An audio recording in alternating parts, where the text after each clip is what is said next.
What's up, everyone? How y'all doing? My name is Reef, and this is your Daily Chat Season 5, Episode 37 for August the 24th, 2020. How's everybody doing? What is going on? Right when I think there's going to be no news for the day, ask and thou shalt receive. This is an older story from the end of last week, but Microsoft has jumped in with Epic to back it against its lawsuit in Apple because, well, Microsoft uses the Unreal Engine. For those of you that need a quick recap on what happened, Epic decided to go against the Apple cut of 30% for all in-game transactions and do it directly through their own app. This resulted in them getting kicked off the App Store, which then resulted in an immediate lawsuit, which, you know, this was basically a giant bait on Epic's part. They baited Apple into a lawsuit, then Google kicked them off the App Store too, because if Apple does it, Google has to do it, or else it's going to cause a whole problem when the lawsuit goes forward and Epic eventually wins. So Apple and Google have to show solidarity, and, well, Microsoft has to go with Epic because they have to show solidarity since Microsoft uses the Unreal Engine to make its games. And when Apple has decided that they are going to not only kick off Fortnite from the App Store, but also revoke Epic's availability to use their Unreal Engine on the App Store and update the SDK and all that, this has caused a whole bunch of problems, and we're just starting to see big parties come into it now. But unfortunately, in the grand scheme of things, this actually doesn't mean anything. I know it's a giant bait article, but Microsoft jumping into this doesn't mean anything. Apple and Epic are going to fight it out. Google has to fight it with Epic only because they know the precedents being set is going to affect them afterwards. But yeah, it sucks. I get it. The only good thing, like I said last time, that's going to come out of this is if they can manage to get the 30% cut changed, well, going forward, that's going to be better for all the independent developers. But other than that, it just doesn't matter. It's one multi-billion-dollar company fighting another multi-billion-dollar company, being backed by a multi-billion-dollar company, fighting in solidarity with another multi-billion-dollar company. But that is the news making its round about this lawsuit as it currently stands. While it does seem like a big bait article, it is just that. It is a bait article. And we have Charter. Charter is lying to the FCC. Big surprise. That its customers love data caps. Right from the get-go, you should probably know that there's no good way that this makes the company look great, nor does it make the FCC look any better. Because the FCC, the Communications Commission for the government, is the one in charge of overseeing all these like mergers and upheld all the rules. Well, they're ran by Ajit Pai. He's a former lawyer. It's a whole thing, and way too much to get into for this. But when Time Warner merged with Charter, the agreement was up until May 2023, May 18th, 2023, they would not be allowed to impose data caps. Now they are making a request to end that 2 years early and put data caps back in because customers want data caps. Customers need rules. Customers need to be controlled. It's just like that speech that Loki gave in the Avengers, that you need this, that everybody needs this. And of course, this has sparked a massive amount of outrage. Nobody wants this. Nobody asked for data caps. Data caps are the actual bane of a customer's existence. But because it's a monopoly, or at very best a duopoly system in the United States, in terms of your internet provider, you don't get much choice on your side. In fact, you get maybe one or two choices maximum on your side as the consumer. Why this took so long is not really a shock. In fact, I'm surprised it didn't happen sooner.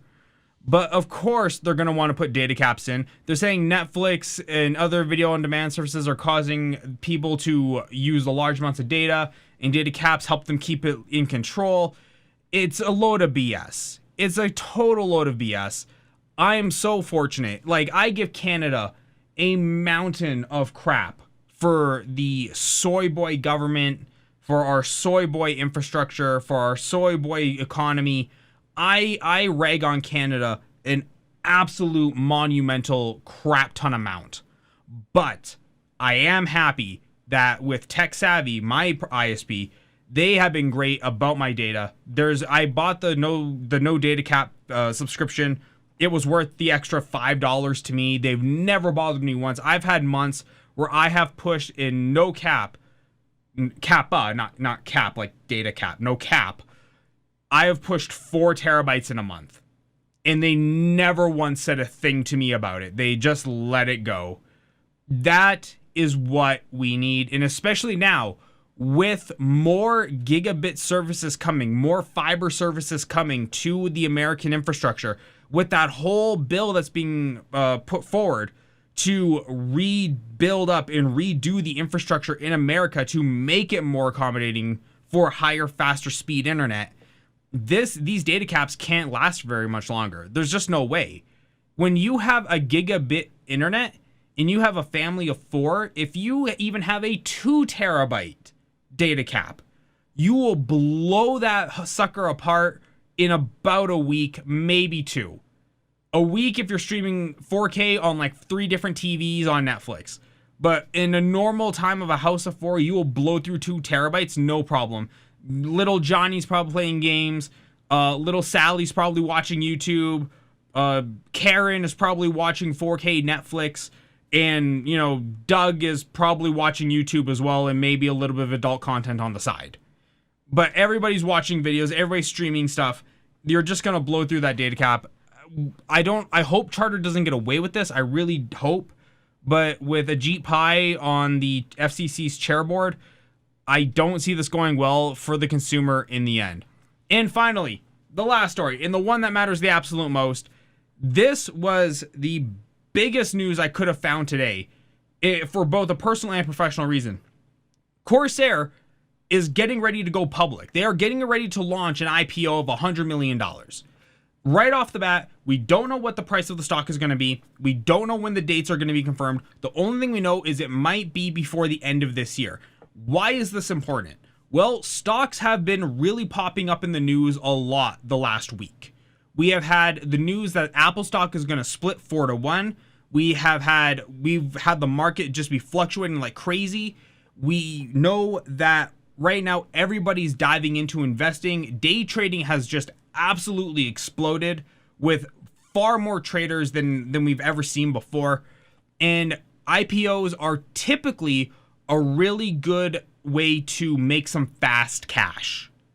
Almost always you see IPOs, people dump a boatload of money in and get a boatload of money out. Now, there's been obviously a few instances in recent memory, primarily being the Rackspace IPO that went through that did not do super hot until Amazon decided to try and pitch a minority stakeholdership in it, and that bumped the stock $3. But Corsair is going out, and yeah, when we get the news on what the price is going to be on the NASDAQ, I'm sure they're going to hit that $100 million IPO, no problem. In fact, if anything, if you can get in on this, keep an eye on it. Get in on this immediately. Keep 1,000, 2,000 aside. I was actually, and I'm not lying here, right before I saw this article, I was talking to my banker, and we are getting ready to buy me some Apple stocks. Apple stocks right now are $503 a share. They actually went up $6 today, which sucks for me because it was at $4.99 when I wanted to buy it. It's $5.03 now. It sucks. Or it's $5.05 now. Anyways, I was gonna buy it, but I could only buy maybe 3 Apple shares max. Like, I just didn't have the extra funds to buy more than 3 Apple shares. But at Corsair though, at $100 or not even $100, it'll probably be like maybe 75. It'll be anywhere probably between 75 and 150 a share. Is what I'm thinking it's going to be. Basically, because it's a peripheral manufacturer. They're at the behest of Amazon, and they're also subject to rare earth and mining prices. It's a whole collection of factors that you have to think are going to go into this. Because since they make RAM modules, they are at the subject of China for cobalt and all this other stuff. But an initial public offering for $100 million. First, $100 million is not that much money. When it comes to a company of this size, It's just not that much money. They are valued well above the hundreds of millions of dollars. So when we see that that's all they're looking for, we can assume that their share price is probably going to be relatively high. I would be far more hesitant based on their current quality of their products, but thankfully when it comes to the stock market, the quality of a company's products are not actually factored in. It's just pretty much hype. And their hype of $525 million back in 2017 is pretty high. So yeah, or that's what they got bought for back in 2017 by Eagle Tree Capital. This company's worth a lot of money, and if you want to try and at least dip your toe in on investing, this would be probably the best time to do it. You're definitely going to make money. I can't guarantee you're going to make a lot of money, but I know for sure you're going to make money if you can get in on this IPO. And I can tell you right now, I have my cash ready to go.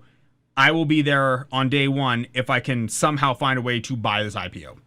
Well, guys, there you have it. That is your daily chat. Very quick, very dirty. Hope you guys enjoy this. Remember, buy Corsair stock. Guys, thanks so much for tuning in. My name has been Arif. I will see all of you on the next video. Make sure you hit that subscribe button. Thank you guys so much. Have a good night.